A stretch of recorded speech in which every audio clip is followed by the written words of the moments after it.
Sabi ng Diyos, huwag kang gagawa ng larawang inanyuan. Sabi ng Diyos. Tama? Anong larawan ang bawal gawin? Ng anumang wangis na nasa langit, o nasa lupa, o nasa ilalim ng lupa. Huwag mong yuyukuran sila. Huwag mong paglilingkuran sila, sapagkat akong Panginoon mong Diyos ay Diyos na mapanigbuguin. Luluhod ka ba ron as against what God has said?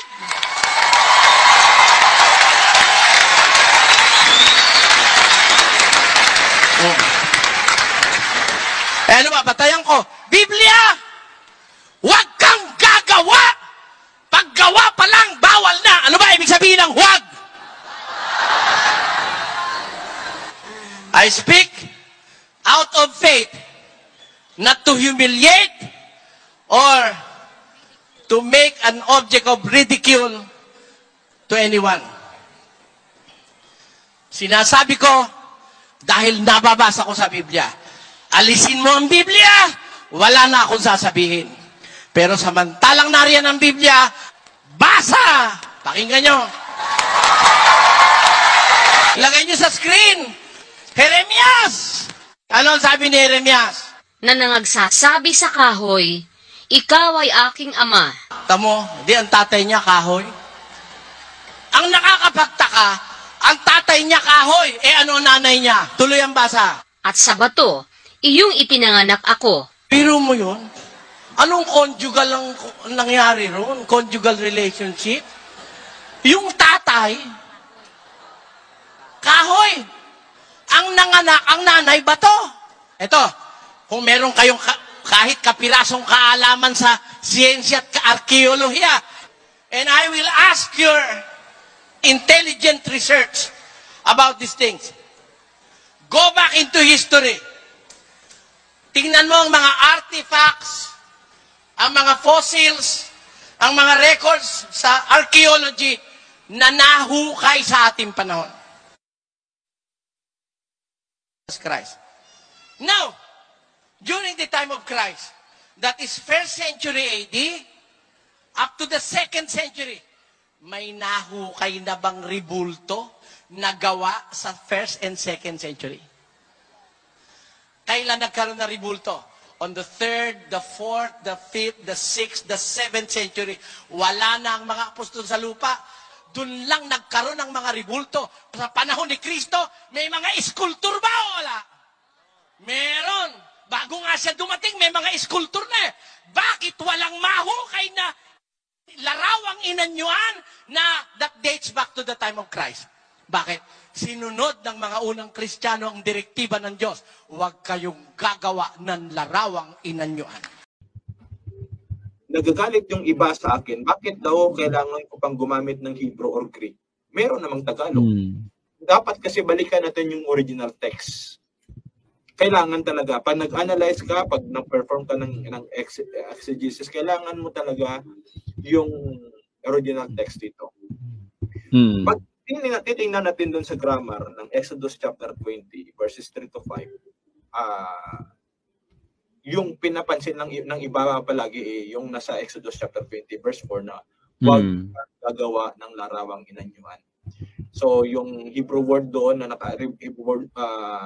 Hebrew words doon na nakasulat ay lo ta'ase lekha pisel.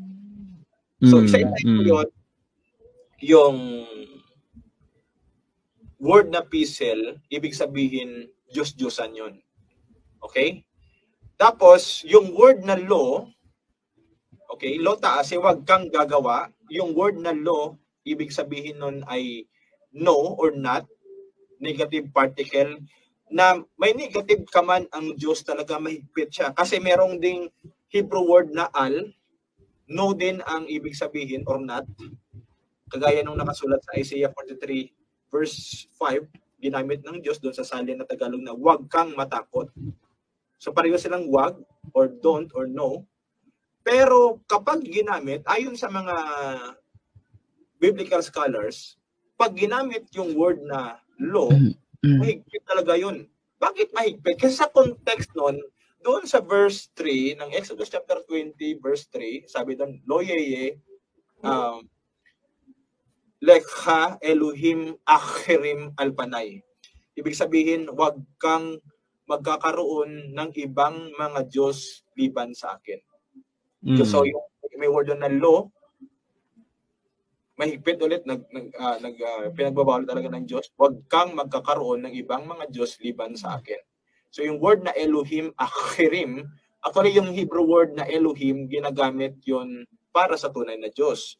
Pero minsan ginagamit din sa hindi tunay na Diyos. So sa text na to, tumutukoy siya sa mga Diyos-Diyosan or sa ibang mga Diyos, hindi tunay na Diyos. At saka doon sa verse 5, lo teshtahabi or wag kang sasamba sa kanila. Actually, that is parang katulad ng Hebrew word doon sa Psalms chapter 95 verse 6 na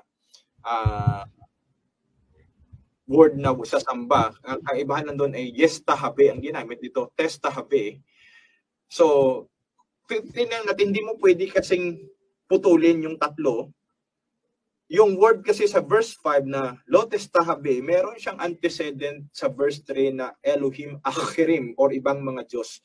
Kaya kung titingnan mo sa pinakasimpleng analysis, ang pinagbabawal ng Exodus chapter 20 verses 3 to 5, hindi ang paggawa ng larawan, or ito ay, ibig sabihin, hindi lahat ng larawan ay Diyos-Diyosan, kundi ang pinagbabawal dito ay huwag kang gagawa ng larawan ng ibang mga Diyos para ito'y sambahin. Yun ang pinakasimpleng mensahe nun eh. Kaya, yan ang isa sa mga reasons na nakikita ko kung bakit yung mga Protestant biblical scholars ay nagsasabi na hindi lahat ng imahen ay matatawag na Diyos-Diyos. Maliban dyan na Brad Adrian, yung mga Hudyo, alam natin na mas nakakaalam yun ng Hebrew language kumpara kaysa sa atin ng mga Pilipino. Now, correct. Kasi wika nila yun eh. No, nakakapagsalita sila ng Hebrew. So, yung Exodus chapter 20 verses 3 to 5, alam nila kung ano talagang kahulugan nun. At alam po ba natin na sa ibang synagogue, yun ang meeting place ng mga Hudyo para mag-worship sila. Alam mo ba natin na sa ibang mga sinagoga, merong larawan or imahin ng mga leon doon sa taas. Tapos yung ibang mga sinagog, sa kanilang mga floor, no? Merong mga